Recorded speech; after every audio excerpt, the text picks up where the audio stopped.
Buenos tardes, mga amigos, mga amigas. Magandang araw po sa inyong lahat. Ako po ang inyong lingkod, Attorney Rene Bueno. Sa vlog na to, pag-uusapan po natin ang isang napapanahong issue na umani ng matinding atensyon online. Ito po yung tungkol doon sa kaso na isinampa ng Filipina pop sensation, yung mga young lady, Pinay, na Bini kung tawagin, laban sa isang netizen dahil sa online harassment at cyberbullying. Dito hindi lang ito basta usapin ng showbiz, kundi isang seryosong usaping legal na nakakaapekto sa lahat ng gumagamit ng social media. So pakinggan nyo mabuti ito yung mga addict sa social media, sa Facebook, sa YouTube, sa Twitter, sa Instagram. So to start with, I will give you the background of the case. So ayon sa mga ulat, sa mga balitang ating nabasa, ang sikat na girl group na Bini ay nagsampa ng reklamo laban sa isang netizen. Naunay gumawa daw at nag-post ng isang video na nakasira sa kanilang reputasyon. At syempre pati dignidad. Dahil dito, humingi sila ng 1 million damages bawat membro o kabuuang 8 milyong piso sa buong grupo.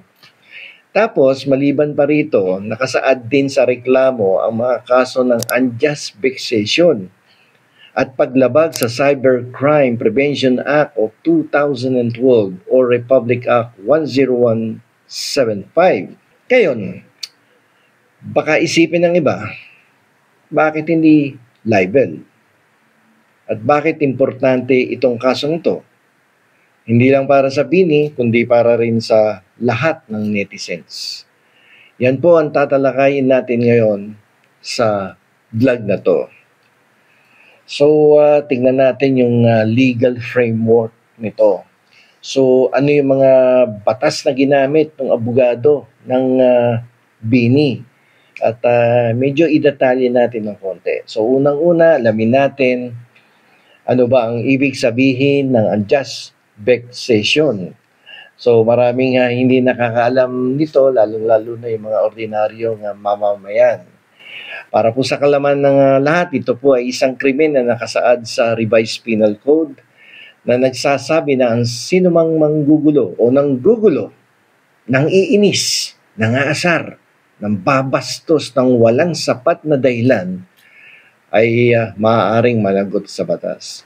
So yung mga alaskador dyan ay manghilig manginis, pakinggan yung mabuti to.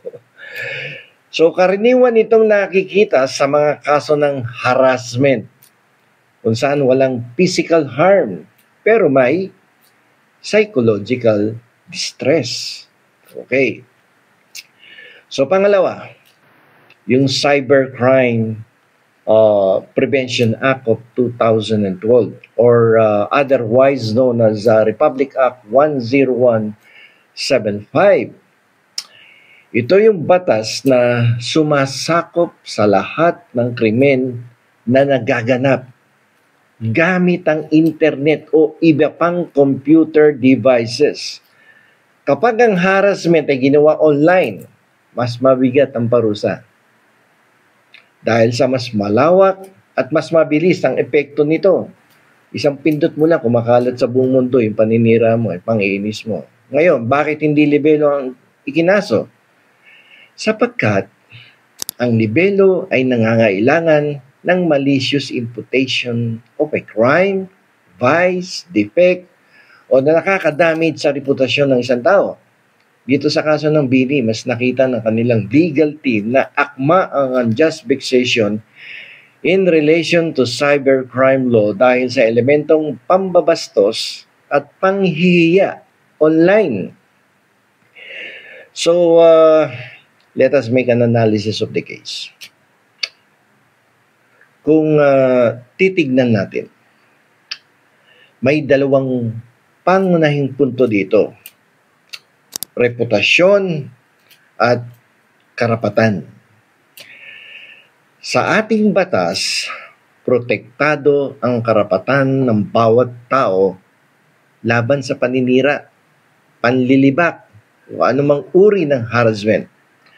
At hindi porket sikat o artista ay libre ng silang mambas o pagtawanan online.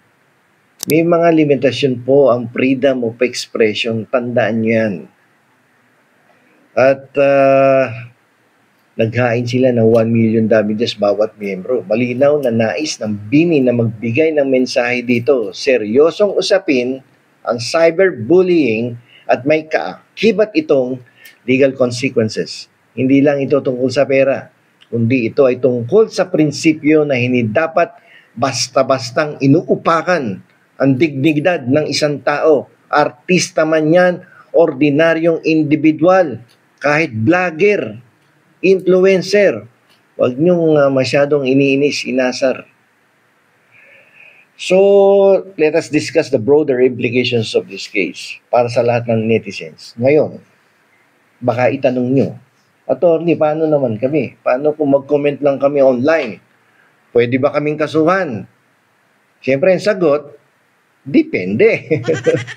Kung ang komento ay isang opinyon na hindi naman nakakasira ng puri at hindi ka nang babastos, siyempre, protektado ito ng freedom of speech. Pero kung ito ay harassment, malicious at nakakasira ng dignidad ng tao, pwede po itong maging basehan ng kaso. Ang kaso ng BINI ay nagsisilbing paalala sa lahat ng netizens na ang internet ay hindi po free for all zone. May pananagutan tayo sa bawat salitang binibitawan natin online. Tandaan nyo to. Kung sa personal na buhay may hangganan ng ating kilos, ganun din sa digital world. Ingat-ingat ng konti, mga netizens. So, sa huli, malinaw na ang laban ng BINI, laban sa cyberbullying, ay hindi lang laban nila, kundi laban ng bawat Pilipino na nagnanais ng respeto at dignidad online. So sana po ay magsilbing aral ito sa ating lahat na gumagamit ng social media ng responsable. At tandaan ng ating karapatan ay may kaakibat na pananagutan. So hanggang dito na lamang po. Ito po ang inyong lingkod, Attorney Rene Bueno.